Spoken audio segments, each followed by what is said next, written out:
তাগুতের সিস্টেমগুলোকে এত সহজে বিশ্বাস করতে নাই। তারা দিনকে রাত বানাতে পারে, রাতকে দিন বানাতে পারে। আজকে আপনাকে জঙ্গি বলতে পারে, কালকে আপনাকে ফ্রিডম ফাইটার বলতে পারে। আজকে যদি দেখে এইসব ওয়ার্ডগুলো এই সিস্টেমের এগেইনস্টে যাচ্ছে, তখন আমাদেরকে তারা ট্রেস করবে, তারা উগ্র, তারা মৌলবাদী, তারা জঙ্গিবাদী কর্মকাণ্ড করতেছে। নাউযুবিল্লাহি মিন যালিক। ঠিক আছে, কিন্তু যদি দেখা যায় কালকে তারাই আবার বিজয়ী হয়ে গেছে, তখন তাদেরকে আবার তারা হাইলাইট করবে এবং তাদের পেজগুলো, নিউজ কভারেজগুলো ভরে যাবে। অতএব মূল জায়গায় থাকেন, তাদেরকে দিয়ে কিছু যায় আসে না। ইসলামের আহলুন নিফাকদেরকে দিয়ে কিছু যায় আসে না। আমি একটা পয়েন্ট টাচ করতে গিয়ে জায়গায় এসেছি যে দেখেন, আমাদের ওই উম্মার ওই গৌরবান্বিত সময়টাকে স্মরণ করেন।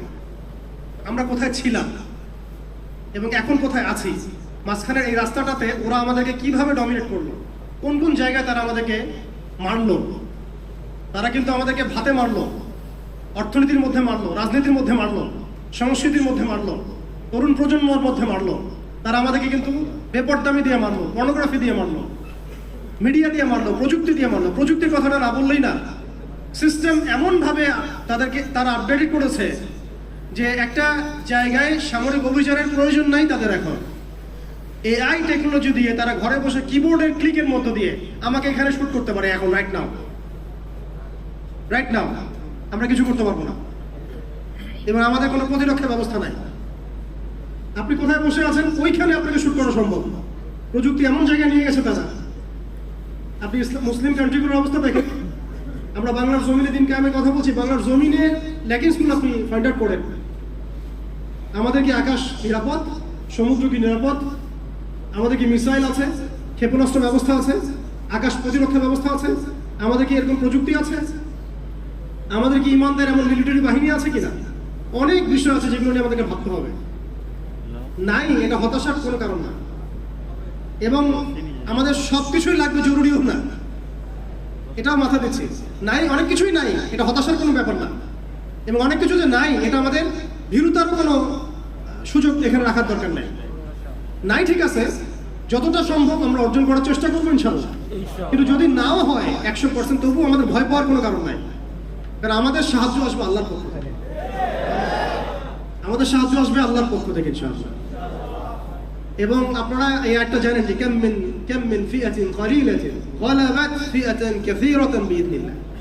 কত ক্ষুদ্র ক্ষুদ্র দল এই পৃথিবী থেকে চলে গেছে, যারা বড় বড় দলের উপর বিজয় লাভ করেছিল আল্লাহর সাহায্য। অতএব এটা আমি বলছি যাতে আমরা একটা যুগের সাথে তাল মেলাতে পারি, অন্তত পক্ষে কিছু প্রস্তুতি আমাদের থাকা তো দরকার। ব্যাপারটা তো এমন নয় যে আমরা গেলাম, জায়নামাজে দাঁড়ালাম, দোয়া করলাম, যুদ্ধে জয়লাভ করলাম। এভাবে কিন্তু যুদ্ধ জয় হয় নাই। আপনারা বদর যুদ্ধের ইতিহাস যদি পড়েন দেখবেন, নবী সাল্লাল্লাহু আলাইহি ওয়াসাল্লাম আগের রাত্রে গিয়েছেন, বৃষ্টি হয়েছে, জায়গা দখল করা হয়েছে, আমরা কূপ দখল করেছি যাতে পানি আমাদের কাছে থাকে, সৈন্য বিন্যাস করা হয়েছে, যতটা ট্যাকটিক নেওয়ার প্রয়োজন সব আমরা নিয়েছি। তারপরে দোয়া, সুবহানাল্লাহ, দোয়া হতে হতে হতে হতে কাঁধ থেকে চাদর পড়ে যাচ্ছে। আবু বকর রাদিয়াল্লাহু আনহু এসে বলছেন যে ইয়া রাসূলুল্লাহ, যথেষ্ট হয়েছে, আপনি থামেন, আল্লাহ আপনার সাথে আছেন, আল্লাহ আপনার দোয়া ফেলবেন না ইনশাআল্লাহ। এরপরে দেখলেন 313 নিয়ে আমরা ওদেরকে হারালাম। সবকিছুর প্রয়োজন আছে। তো আমাদের অবস্থাটা এখন এমন একটা জায়গায় আছে যে ওই খিলাফা যাওয়ার পর থেকে উম্মাহ আজকে এই জায়গায় চলে আসছে। এটা একদিনে হয় নাই, 100 বছর লাগছে। এটা ভাই একদিনে হয় নাই, 100 বছর লাগছে। ওরা 100 বছর মেয়াদি প্ল্যান করেছিল, আরো বেশি প্ল্যান করেছে ওরা তো প্ল্যান করেছে পুরো প্যালেস্টাইনের এই হোলি ল্যান্ডেই তারা দখল করবে। এটা ওদের প্ল্যান, এটা আমরা জানি। জায়নিস্ট প্ল্যান এইটা, ইরাকের ইউফ্রেটিস নদী থেকে একেবারে মিশরের নীল নদ পর্যন্ত ওরা দখল করতে চায়। ওরা শুধু গাজা চায় না, ওরা পুরো হোলি ল্যান্ডটাই চায়। এবং এই জায়গা থেকে তারা মাসিহুদ দাজ্জালের শাসন কায়েম করতে চায় এবং তারা পুরো বিশ্বটাকেই ডমিনেট করতে চায়। যারা তার আনুগত্য করবে তাকে তারা খাবার দিবে, বাঁচিয়ে রাখবে, দুনিয়াবী সমৃদ্ধি দিবে। যারাই তাদের এই কুফরের প্রতিবাদ করবে তাদেরকে তারা আস্ত রাখবে না। এটা ওদের প্ল্যান, এটা ওপেন সিক্রেট, সবাই জানে। এদিকে তারা হাঁটছে, এই জন্যই তারা এই কাজগুলো করছে। এবং এই কারণে আপনি দেখবেন কোরআন মনে হচ্ছে যেন আজকেই নাজিল হলো। কোরআন থেকে যদি আপনি পড়েন মনে হবে আজকেই যেন নাজিল হলো।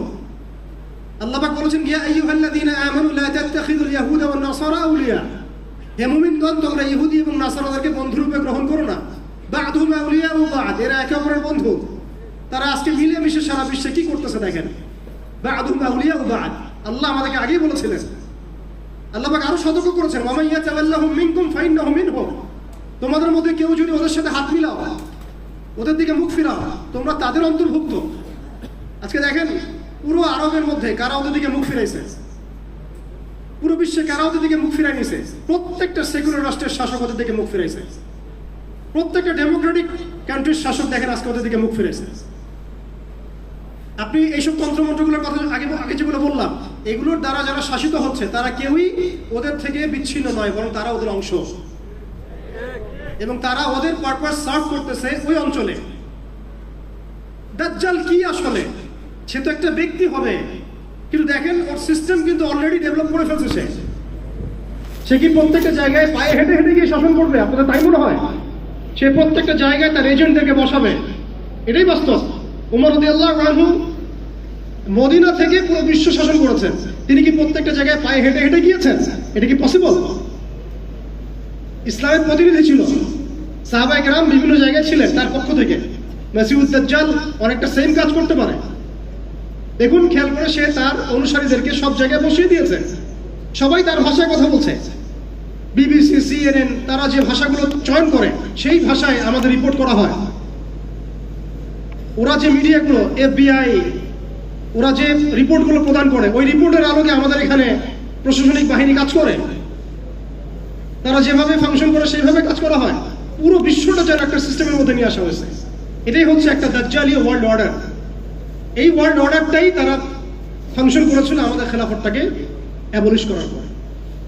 এই কারণে আমাদের এখানে প্রশ্ন উঠতেছে যে উম্মার পুনর্গঠন কেন দরকার, কিভাবে সম্ভব? আগে আমাদেরকে বুঝতে হবে যে কোন জায়গায় আমরা চলে আসছি, কোন জায়গা থেকে। এখন কি আমাদের ঈর্ষা হচ্ছে না যে আমরা কোন জায়গায় ছিলাম? এখন কি আমাদের খারাপ লাগছে না যে আমরা আসলে কোন জায়গায় ছিলাম, আজকে কোন জায়গায় আছি?